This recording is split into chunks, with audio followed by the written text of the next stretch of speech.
വേണ്ട കേട്ടാ, നല്ല മലബാർ കപ്പ് പിടിഞ്ഞത് കഴിച്ചാട്ടെ. വേണ്ട ലീല, നേരെ ഒത്തിരി ഞാൻ പോട്ടെ. ഓ, ഞങ്ങൾ പാവങ്ങളായതുകൊണ്ടായിരിക്കും കഴിക്കാത്തത്. നിങ്ങൾ ആരായിരുന്നാലും എനിക്കൊരു കടമയുണ്ട്, ഒരു മനസാക്ഷിയുണ്ട്. ലീന, എന്തൊക്കെയോ നടന്നുപോയി.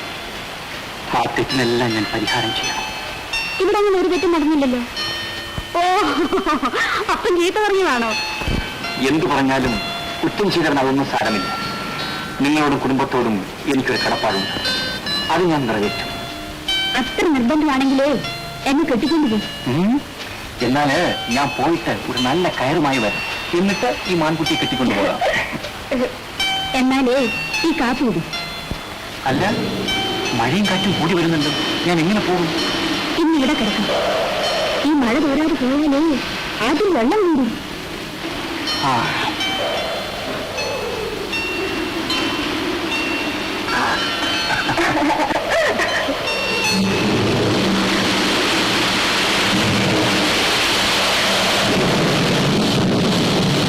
എന്റെ കാര്യ അയ്യോ, തണുപ്പോണ്ട് ചേട്ടന് പനി പിടിക്കും. നല്ല സുഖമായിട്ട് കിടന്നറിയും. ശരി, ആയിക്കോട്ടെ. ലീല,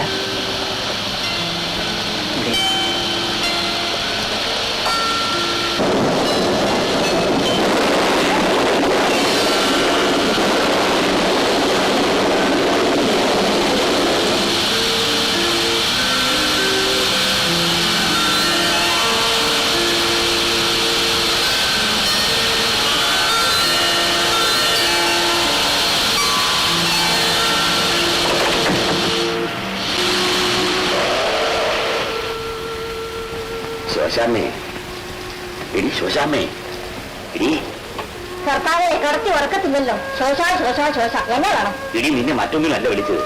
ആ ചെറുക്ക പോയോടി. അവനാ പിന്നാലെ കിടക്കുന്നു. അവനെന്ത് ലീന? അവിടെ അടുത്ത വരൂല. എടി ശോശാമ്മേ, അവനാ ജനലിൽ കൂടെ അവിടെ മുറിയിലെങ്ങാനും കയറുകൂടി. അതേ നിങ്ങളുടെ സ്വഭാവം. ആ, ഏതായാലും പിച്ചാത്തി കൈയിരിക്കട്ടെ. പല ശബ്ദം ഉണ്ടാകുന്നതിന് വിളിച്ചേക്കണം കേട്ടോ. Very good.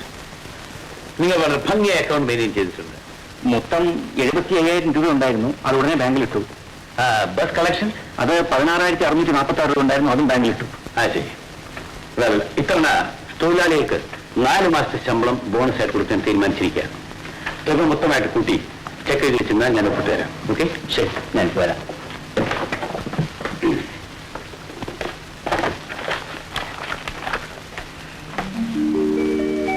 Good morning. Good morning. Good morning. ഒരു പെൺകുട്ടി വന്നാൽ നോക്കാൻ കൂടെ സമയമില്ല അല്ലേ? ക്ഷമിക്കണം, ഞാൻ കുറച്ച് ബിസി ആയിപ്പോയി. ശരി, വരണം. എങ്ങോട്ട്? കിടക്കമുറിയിലേക്ക്. നിങ്ങൾ പറഞ്ഞ പോലെ കേട്ടാൽ മതി. No further questions. മുതലാളി അർജന്റായി ഈ കണക്കൊന്നും എഴുതി കാണിക്കാൻ പറഞ്ഞിരിക്കുകയാണ്. അതിലും അർജന്റായിട്ടുള്ള കാര്യമാണ് മുതലാളിന്റെ മകൾക്ക്. ഡാഡി പറഞ്ഞിട്ടാ ഞാൻ വന്നത്.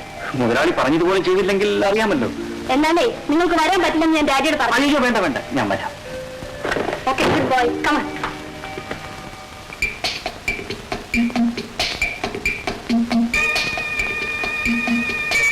ഒരു സംശയം, ഇതിലേതാണ് ഏത് പെണ്ണ്? മമ്മി പറയുന്നത് 2 ആണാണെന്ന്. കൊള്ളാം, ഇതാണോ അർജന്റ്? എനിക്ക് ഓഫീസിൽ 100 കാര്യങ്ങളുണ്ട്. ഹേ മിസ്റ്റർ, ഡാഡി പറഞ്ഞാണ് സംശയം തീർക്കണമെന്ന്. ശരി, ഇതാ കറുത്തതാണ്, വെളുത്തത് പെണ്ണ്. എന്താ മതിയോ? എങ്ങനെ മനസ്സിലായി? എന്തൊരു ബാലിശങ്ങളായ ചോദ്യങ്ങളാണ്. ശരി, ഈ ആണ് എന്തുകൊണ്ട് പെണ്ണിന്റെ അടുത്ത് പോകുന്നില്ല? ഇഷ്ടമില്ലായിരിക്കും. എന്തുകൊണ്ട് ഇഷ്ടമില്ല? ഇങ്ങനെയൊക്കെ ചോദിച്ചാൽ വിഷമിച്ചു പോകത്തേ ഉള്ളൂ. ശരി, ഒരു ഉദാഹരണം. ഞാൻ ഇവിടെ ഒരു പെണ്ണ് ഫ്രീയായി നിൽക്കുകയാണ്. സാർ എന്തുകൊണ്ട് സ്നേഹിക്കുന്നില്ല? എന്ന് പറഞ്ഞാൽ കണ്ട ഉടനെ അങ്ങ് സ്നേഹിക്കാൻ നോക്കുന്നു. അതിന് കുറച്ച് ദിവസങ്ങളൊക്കെ ആകും. സാധാരണ സാറിന് എത്ര ദിവസം വേണം സ്നേഹിക്കാൻ? ഒരു 2-3 ആഴ്ചയെങ്കിലും വേണ്ടേ? ശരി, സമ്മതിച്ചു. ഇന്ന് മുതൽ 3 ആഴ്ചയ്ക്ക് എന്നെ സ്നേഹിച്ച് താന്റെ സത്യം പാലിക്കണം. അയ്യോ റോസി, ഞാൻ വെറുതെ കളിതമാശയ്ക്ക് പറഞ്ഞു പോയതാണ്. No argument. എന്നാലേ കളി കാര്യമായെന്ന് ഞാൻ ഡാഡിയോട് പറഞ്ഞേക്കാം. അയ്യോ റോസി. സാർ, സാർ, നിങ്ങൾ അവിടെ എന്ത് ചെയ്യുന്നു? നിങ്ങൾ ഞാൻ ഏൽപ്പിച്ചിരുന്ന ജോലിയെല്ലാം നിങ്ങൾ ചെയ്ത് തീർത്തോ? ഞാൻ ഓഫീസിൽ നിന്നിപ്പോ മുതലാളിയുടെ മകൾ അവിടെ എന്നെ അന്വേഷിച്ച് നാട്ടിൽ നിന്ന് ആൾ വന്നിരുന്നു. ഓ, അതിനിടയിൽ ഇവിടെ ഒന്ന് ശല്യപ്പെടുത്തിയിരിക്കല്ലേ? She's a naughty girl. പക്ഷെ വളരെ ഇന്നസെന്റ് ആണ് മുതലാളി. Thank you mister Innocent. By the by, നിങ്ങൾ എസ്റ്റേറ്റിൽ പോയി 50,000 രൂപ വാങ്ങിച്ചിട്ട് വേണം. Take my car, okay? ശരി മുതലാളി. ഒന്നുമില്ല ഡാഡി, ഡാഡിയുടെ വടി കൊണ്ടതാണ്. സോറി. ഞാൻ പണ്ടത്തെ പട്ടിണി തൊമ്മിയാശാനൊന്നും അല്ല. ഇപ്പം എന്റെ മകന്റെ നിലവാരം എന്താണെന്ന് അറിയാമോ? അവൻ ആ മോട്ടാർ കമ്പനി, അവന് ശമ്പളം എന്തുവാ എനിക്ക് പറഞ്ഞു, അവന് പറഞ്ഞൂടാ, അവന്റെ മുതലാളിക്ക് പറഞ്ഞൂടാ. അങ്ങനെ അതിന്റെ കിടപ്പ് എല്ലാം അറിഞ്ഞതിന് ശേഷമാ 5,000 രൂപ പൗരവത്തിന് സ്ത്രീധനം കൊടുക്കാമെന്ന് പെണ്ണു വീട്ടുകാരെ സമ്മതിച്ചത്. അത് ന്യായമാ. 4 പേര് കേട്ടാലും ഇരക്കാത്തൊരു തുക നമ്മൾ ചോദിക്കരുത്. നീ പോയി നമ്മളെ അവിടുന്ന്. എന്റെ മോനെ കിട്ടണമെന്നുണ്ടല്ലോ. അവന്റെ സ്ത്രീധനത്തിന് 5,000 രൂപയും ബംഗ്ലാദേശൻ ടാക്സ്, സർചാർജ്, പഞ്ചായത്ത് കരം ഇതെല്ലാം കൂടെ ചേർത്ത് 6,000 രൂപ കൊടുക്കുന്നു വെക്കണം. കല്യാണപ്പണത്തിന് നികുതി ഉണ്ടോ തോമച്ച? ഇനി കല്യാണത്തിലല്ലോ, അതിന്റെ മറ്റെല്ലാ കാര്യത്തിനും നികുതി വരും. കിടന്നാ നികുതി, ഇരുന്നാ നികുതി, നിന്താ നികുതി എന്ന് വേണ്ട സാധനങ്ങൾക്കൊക്കെ ഭയങ്കര വിലയാ. അതുകൊണ്ടാ ഞാൻ 1000 രൂപ അവിടെ കൂട്ടി. എടാ മോനെ, ഞാനേ ആ പെണ്ണു വീട്ടുകാർക്കും പാക്ക് കൊടുത്തു. നീയും ലോനാപ്പിയും കൂടെ പോയി ആ പെണ്ണിനെ ഒന്ന് കണ്ടുകളാ. ഇപ്പൊ എന്തിനാത്ര ധൃതി? ഓരോരോ കാര്യങ്ങൾ തലയ്ക്ക് മീതെ നിൽക്കുകയാണ്. അതൊക്കെ തീരട്ടെ. ചേട്ടാ, പിന്നെ കാണാം. എടാ പൗലോസേ, നീ ഒരുമാതിരി ബെർത്തേനോട് മാറ്റി വഹിക്കാൻ വന്നവനെ പോലെ നിസ്സാരമായിട്ട് എന്നോട് സംസാരിച്ചിരുന്നടാ. എടാ, എനിക്ക് വേണ്ടിയുള്ള കല്യാണം നിന്റെ കൂടെ പറഞ്ഞ പെണ്ണെ കെട്ടിവയ്ക്കാൻ വേണ്ടിയാണ് ഞാൻ സംസാരിക്കുന്നത്. നല്ല 1-ാം തരം കല്യാണമാണ് നിശ്ചയിച്ച് ഉറപ്പിച്ചിരിക്കുന്നത്. പൗലോസിന് ആ പെണ്ണിനെ കണ്ടാ പിന്നെ വീട്ടിൽ നിന്ന് ഇറങ്ങത്തില്ല. എന്റെ കുഞ്ഞെ, ഈ ചാൻസ് കളയില്ലേ കേട്ടോ.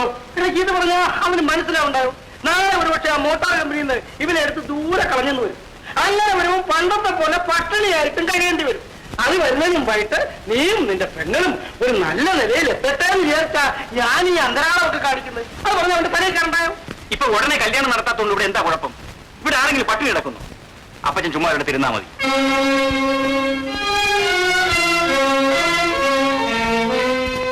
ഞാൻ ഇരുന്നോളാം അവിടെ. എന്റെ മോന്റെ കൽപ്പനയല്ലേ, അവനല്ലേ ഞങ്ങൾക്ക് ചെലവിന് തരുന്നത്. ഞാൻ പെണ്ണ് കിടപ്പാടില്ലാത്ത 10 കാശ് എന്റെ കയ്യിലുണ്ടായിരുന്നെങ്കിൽ നീ ഇത് പറയുമായിരുന്നോ? എന്റെ മോ പൊക്കോ പൊക്കോ. കാര്യം പറഞ്ഞാൽ മനസ്സിലായില്ലെങ്കിൽ അപ്പച്ചന്റെ ഇഷ്ടം പോലെ വിചാരിച്ചോണം. ആ എമ്പോക്കി, നിന്റെ ചക്കാത്ത് ചോറിൽ നിന്ന് നീ പറയുന്നതും കേട്ട് ജീവിക്കാൻ ഈ കൊമ്മിയാച്ചാനെ കിട്ടത്തില്ലടാ. നിന്റെ ശമ്പളമോ സ്ത്രീധനത്തുകയും കൊണ്ട് ജീവിക്കാന്ന് വിചാരിച്ചല്ലടാ ഞങ്ങൾ നിന്നെ വളർത്തിയെടുത്തത്. നീ നോക്കിക്കോ, ഈ കൊക്കി വിശ്വാസം ഉണ്ടെങ്കിൽ നിന്റെ പെങ്ങളെ നിന്റെ സഹായം കൂടാതെ ഒരു കൂലി വേലക്കാരനെ കൊണ്ടെങ്കിലും ഞാൻ പിടിച്ചു നിന്റെ അപ്പന്റെ വയലാക്കി നീ നോക്കും. അപ്പച്ച എന്നോട് ക്ഷമിക്കണം. അപ്പച്ച എന്നോട് ക്ഷമിക്കണം. എന്റെ മനസ്സിന്റെ വിഷമം കൊണ്ട് ഞാൻ എന്തൊക്കെയോ പറഞ്ഞു പോയതാണ്. എന്റെ അപ്പച്ചനും എന്റെ അമ്മച്ചിക്കും എന്റെ പെണ്ണുക്കും വേണ്ടി മാത്രമാണ് അപ്പച്ച ഞാൻ ജീവിക്കുന്നത്. അല്ലാതെ എന്റെ സ്വന്തം സുഖം ഞാൻ ഇതുവരെ നോക്കിയിട്ടില്ല. അപ്പച്ചേട്ടാ വരണം. ആഹാ, എല്ലാ സുഖം മോനെ. അപ്പനെ സുഖി വലിയേറ്റുമ്പ കർത്താവ് നിന്നെ അനുഗ്രഹിക്കട്ടെ. ലോനാപ്പി, മനസ്സ് ചോദ്യം, പണം കൂടാ, കെട്ട് കല്യാണം ഒക്കെ നിശ്ചയിച്ചിട്ട് വേണം. വേറെ കെട്ടിച്ച് വരാൻ തോമച്ച. നോക്കടി പറയാമേ, മോന്റെ ഒരു സ്നേഹം, പിന്നെ അവന്റെ മോട്ടോർ കമ്പനിയിലെ